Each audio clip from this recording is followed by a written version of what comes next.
வந்து மனோகர். அந்த ஊர் நாட்டாமியாக இப்போது பதவி வகிச்சுக்கின்னு வரேன். கோயிலோட இது சொல்லணுன்னா, இது எங்கள் முன்னோர்கள் பண்ண இது ஆரம்பித்த கோயில். எங்களுக்கு எங்கள் தாத்தா காலத்துலேருந்து இது பண்ணிக்கின்னு வராங்க. தாத்தா அப்பா அந்த மாதிரி ஊர் பெரியவங்க எல்லாம் சேர்ந்து தான் இதை கோயிலை ஆரம்பித்தாங்க. ஆரம்பத்தில் இது சின்ன கோயிலாக ஒரு இதுவாக இருந்தது. வளர்ச்சி அடைய நல்லா பெருசாகி வர பக்தர்களுக்கு அவங்க என்ன நினச்சி வராங்களோ அது எல்லாமே அவங்களுக்கு நல்ல விதமாக அமையுது.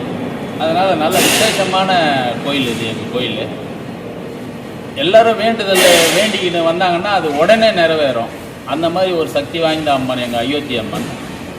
பக்கத்தில் நாங்கள் இந்த மண்டபம், விநாயகர் கோயில், முருகர் கோயில், இந்த நாகத்தம்மா இதை எல்லாமே நாங்கள் வந்து ரெடி பண்ணி அதையும் நல்லா வணங்கிறதுக்கு நல்ல விசேஷமான இதுவாக இருக்குது.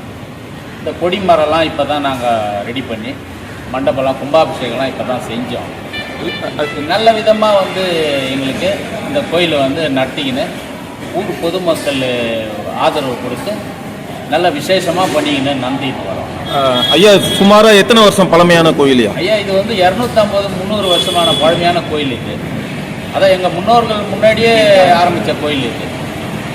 அதனால் எங்களுக்கு இது இவ்வளோதான் தெரியும். இந்த பெரியவங்களுக்கெல்லாம் நல்ல இது தெரியும். இந்த ஊரை பொறுத்த வரைக்கும் இது கிராம தேவதையா? கிராம தேவதையா இது கிராம தேவதை.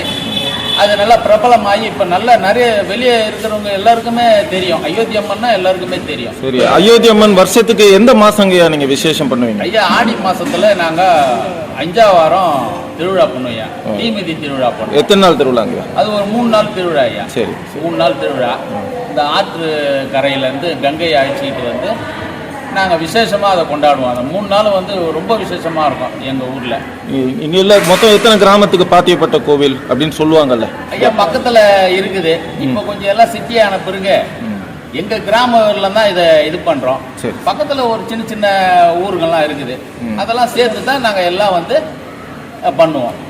ஐயா, மறக்க முடியாத இந்த கோயிலில் அம்மனுடைய சக்தினால மறக்க முடியாத ஏதாவது ஒரு சில நிகழ்வுகள் அது நிறைய இருக்குது ஐயா. சும்மா உங்க அனுபவம் அதான் இப்போ குழந்தை வரம் கேட்டு வரவங்களுக்கு நல்ல ஒரு இதுவாக உடனே நடக்கக்கூடிய ஒரு விசேஷமான இதுவெல்லாம் இங்கே நிறைய நடந்திருக்கு ஐயா. அது ஒருத்தர் 2 பேருக்கு சொல்ல முடியாது. நிறைய பேருக்கு அந்த மாதிரி நடந்துக்குது. அந்த மாதிரி ஒரு வேலை இல்லாதவங்க வேலை இல்லை அப்படின்னு வேண்டிக்கினாங்கன்னா அவங்களுக்கு உடனே வேலை கிடைக்கும். நல்ல ஒரு விசேஷமான கோயில் ஐயா. ஐயா, நீங்கள் இந்த கோயிலுடைய நிர்வாகியா, உங்கள் குடும்ப வாரிசா, நீங்கள் இப்போ எத்தனாவது தலைமுறை? இது நாங்கள் ஒரு 4வது தலைமுறையாக வரோம் ஐயா. ஆமாம், ஊர் கிராமத்தாருன்னு சொல்லுவாங்க.